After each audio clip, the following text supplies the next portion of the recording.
I think it is one of the tragedies of our nation, one of the shameful tragedies that 11 o'clock on Sunday morning is one of the most segregated hours, if not the most segregated hours in Christian America.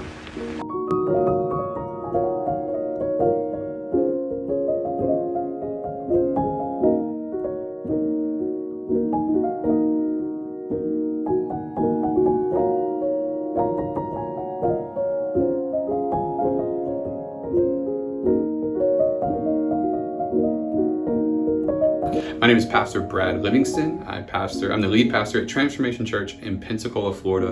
I've been in ministry for 9 years.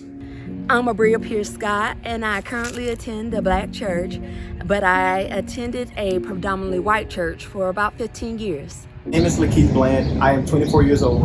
I've been a Christian for 4 years, and I attend a predominantly white Baptist church in the Pensacola community.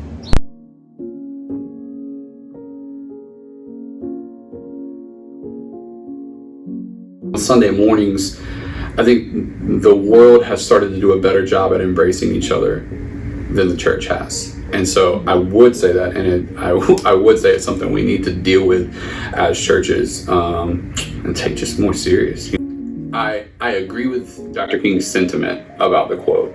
The idea that most races don't feel that they can or they will or that they want to collectively worship together in the same place. I think the caveat to that, which is kind of tricky / special, which is, the idea that that churches should look like their communities.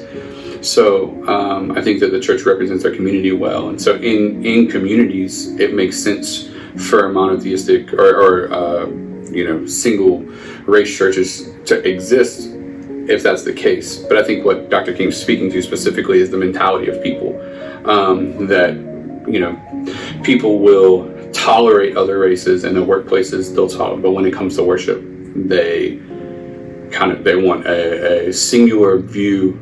We have a code, for example, and our code at TC, one of them is that celebration is not optional. We'll celebrate every person and every story because it all matters. And so we also talk about diversity and unity a lot. So we monitor those things because they matter, and they matter because we live life that way. We're constantly monitoring it because it matters, and we want to make sure that we're communicating a message that represents heaven well and God well, not just our own personal positions on things or whatever.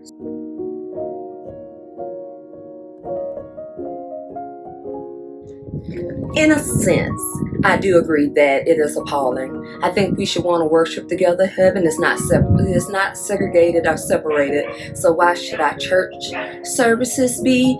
In the sense, but by the same token, our needs are different, and it's hard to engage the needs of the black community if you have a situation where it's not comfortable to the congregation to be able to address those needs. Different things that we've experienced as far as discrimination and issues in the workplace and issues in the communities and in our neighborhoods and such. You hear a lot of jest and a lot of lack of sensitivity at our expense. And so I feel like it's definitely a need to be able to be in a comfortable space, to be able to minister directly to the needs of your sheep.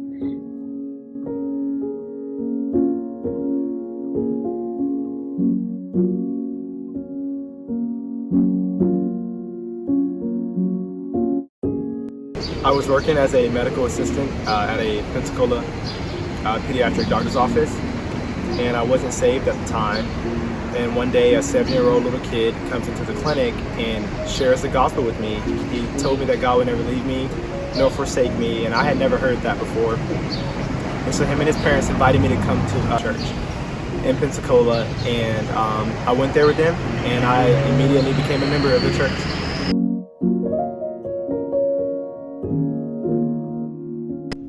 In regards to the murders of George Floyd and Ahmaud Arbery, I'm hurt. I just don't understand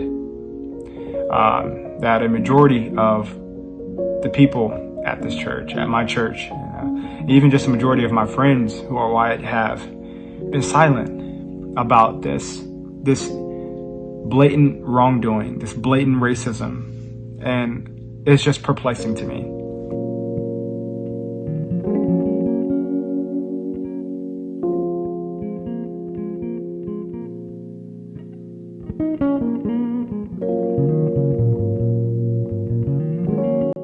It is absolutely a rarity to find white pastors that will not just tolerate conversations, but jump headfirst into them. And I'm glad and I'm proud to be part of a group of pastors that do that. So certainly not fine on my own, but I would say particularly in our city and in the South, it's less and less common.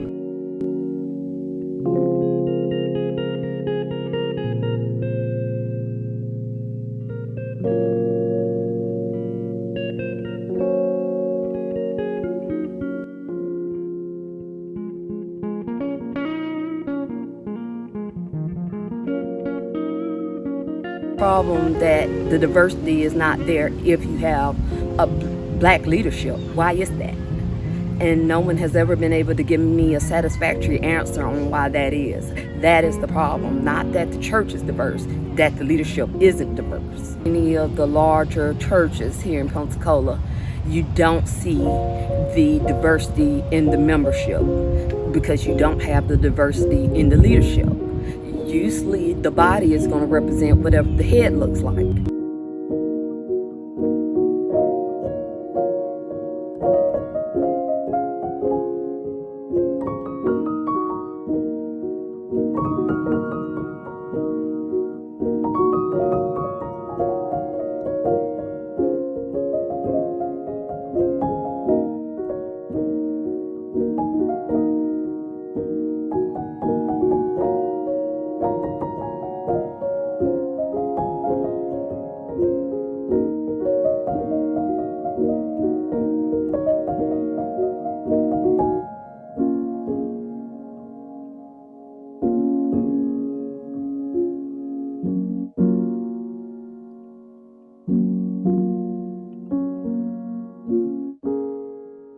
From a pastoral standpoint, I feel like my pastor stayed consistent.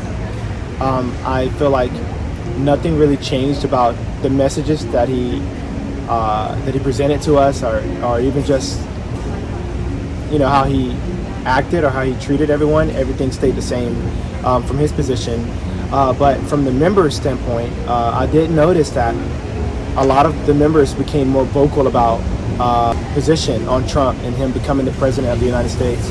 I definitely feel like I saw a lot of the members become more confident in what they believed in as far as how they liked Donald Trump. And I definitely kind of just noticed that they were like more bold to talk about that. It was definitely uncomfortable to see a predominantly white environment kind of confidently like express those thoughts and feelings around me. Just kind of made it super uncomfortable. Absolutely. I do believe that there is a shift. I think that some of it is outright. I think some of it's subliminal. I think some of it is the word that you used in the question is exacerbated. I think that that's important because I think it only heightened what existed. If anything, I think it exposed what some of us already knew. But I think it's broader than that. I think the party first method is dangerous in the church world.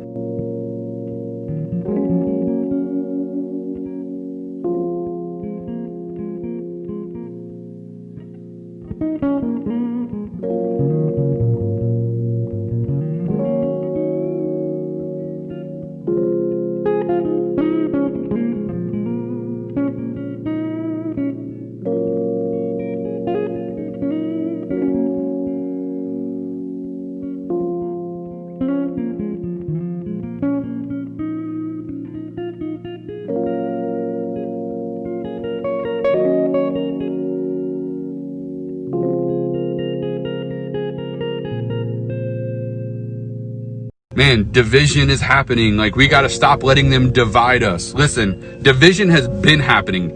All right. If you're just now noticing how divided things are, it's not that it's new, it's that it's new to you. Okay. So Division has been happening in our country. It's been happening to black and brown people all over the country. This isn't new. If you're just starting to notice it, just know that it's new for you, okay? So here's the thing that we have to recognize, right?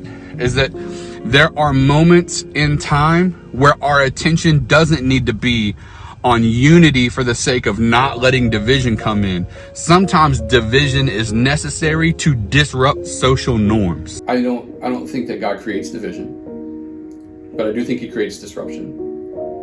And I think it's up to us to figure out what we do with that disruption. I think we can see in the Old Testament with Pharaoh and Moses and that arena where God has his people and things aren't going well. And so he creates disruption, right? So he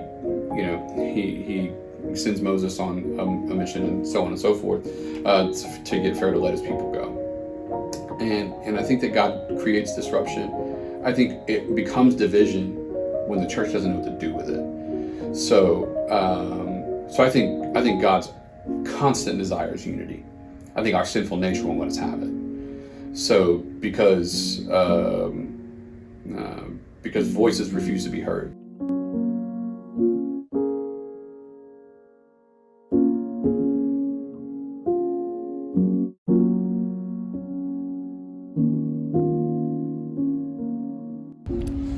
I'm trying to walk in love. I am a work in progress. I work with several people that are white and they are Trump fanatics. They talk about God and guns the majority of the time. I work with them. Now I work in healthcare. So the job is healing and caring and all that. And then you hear this kind of vibe that is so polar opposite of that with, I just don't get how you jive out babies on the border and objection to Black Lives Matter with All Lives Matter with I am pro-life, which it just sounds like to me they're anti-abortion. They're not pro-life because they're not concerned about all life, just certain life, just the life in the womb, once a womb. Out the womb, off limits. We don't care about that. We don't care about you dying in the streets. We don't care about you being in cages on the border. We don't care about any of that. So Trump brought on this rhetoric and now they are like all in on it and people are showing their true colors. And I don't get the Christianity and I don't know how to resolve myself to be like, oh, we're all Christians and we love each other so much. And I don't know how to be fake with that. I don't like it.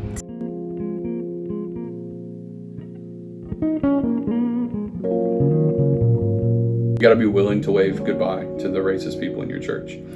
You've got, even if they tithe and or give or support the ministry, if they can't get on board unapologetically, and that's where when you talk about like pastors not knowing what to do with that, is we need to pastor them well as long as they can fit into the culture. But if they can't fit into the culture, then they probably need to embrace a culture that better represents them. But far too often, churches will continue to stay poisoned because they've built ministry on the backs of people to finance it that don't exactly support a biblical worldview.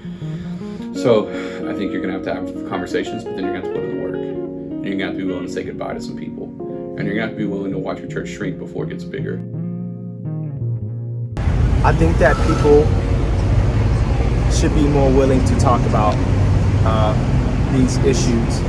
I think that if you can have great dialogue with people that are different than you, I think that if you can go to a person and have a conversation with them and be open about what you believe, then also be receptive of what other people are saying and trying to understand why one person feels that way, I think that would be a good start. But it's all about getting out of your comfort zone. It's all about being willing to listen to other people and what they believe and trying to understand that.